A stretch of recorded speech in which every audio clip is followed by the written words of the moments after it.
Welcome to Venezuela Insider, the only place in Venezuela for expats, digital nomads, entrepreneurs, investors, travelers, and related internationals. For more information, venezuelainsider.com. Today we're talking about the tragedy of the commons in Venezuela.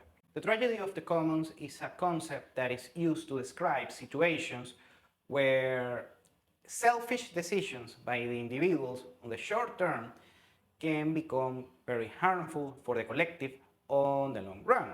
And this concept is applied to explain many social, political, and economic phenomena that occurs on the world.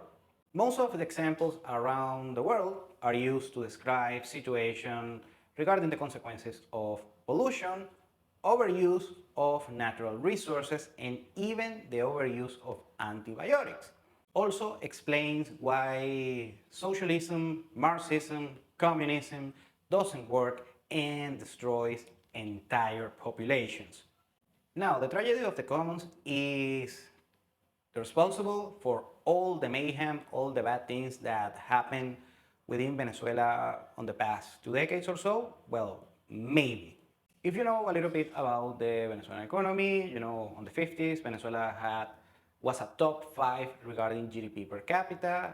Later on the 70s and the 80s, Venezuela was a top 10 country regarding GDP per capita. Now, on the 90s, things went south, mostly because the people in government back then, what we call the Fourth Republic here in Venezuela, the politicians, basically closed the economy, a lot of taxes, and they get by with the oil revenue that was very important back then, and starting these social programs and some welfare programs, and on detriment of the rest of the industries on the country, a lot of protectionism, and that brought some very dire consequences to the Venezuelan economy back then.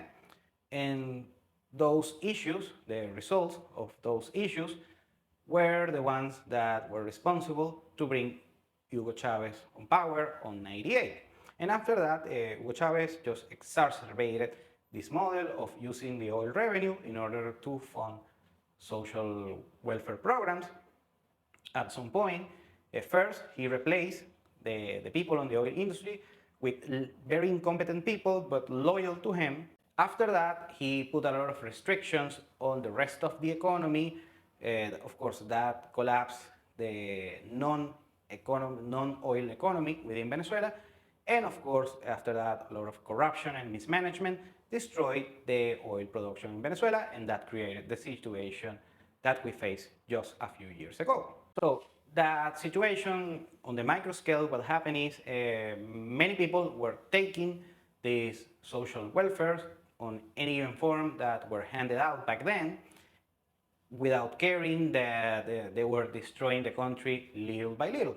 And of course, the people who took most of the resources, people of course closer to the government and some economic groups and empresarios and a lot of chronic capitalism, and basically they took the selfish decision to take any given favor that they could on detriment of the health of the country, and at the end the whole country got destroyed.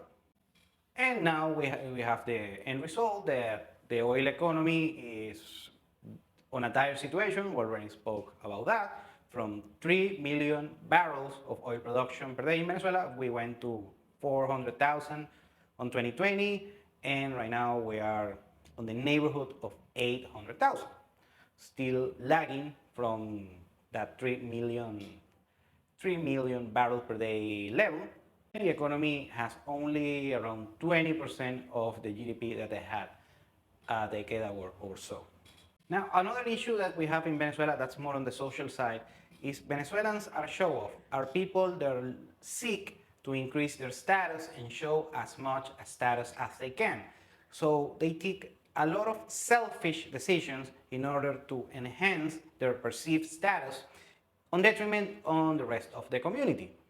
And of course, this issue leads to some problems as income inequality that exacerbates the other social issues and is a never-ending cycle and it's a deja vu and creates a lot of social problems that later manifestates on economic problems. Even some issues regarding tragedy of the commons is that, for instance, single females that are attracted to married men, they don't care if they wreck their homes sleeping with already married men. So what that creates is other broken home that also creates social issues within the, of course, let's say the descendants, the kids of this married couple. They don't care because they want the top dog, they want the most qualified mate choice, and usually it's a married man. They don't care, they took the worst decision possible. And this is just an example. There are many examples regarding social issues that occur in Venezuela, sadly, for the tragedy of the commons. Now, the biggest one regarding economics is trust.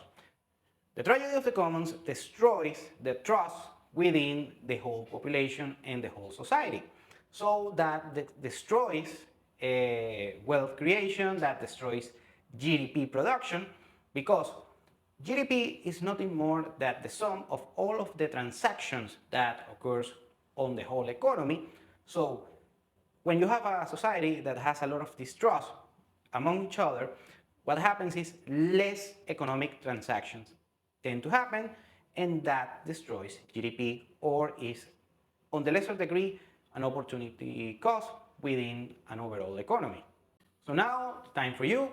What do you think about the tragedy of the commons and how destroy the Venezuelan society, or maybe your society as well, because this is a phenomena that we see all over the world in many countries, not only on Latin countries, but also on some more developed nations.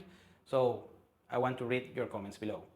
Thank you for watching Venezuela Insider. Please like, share, and subscribe. Follow us on social media. If you want to work with us, VenezuelaInsider.com. Thanks again and have a nice day.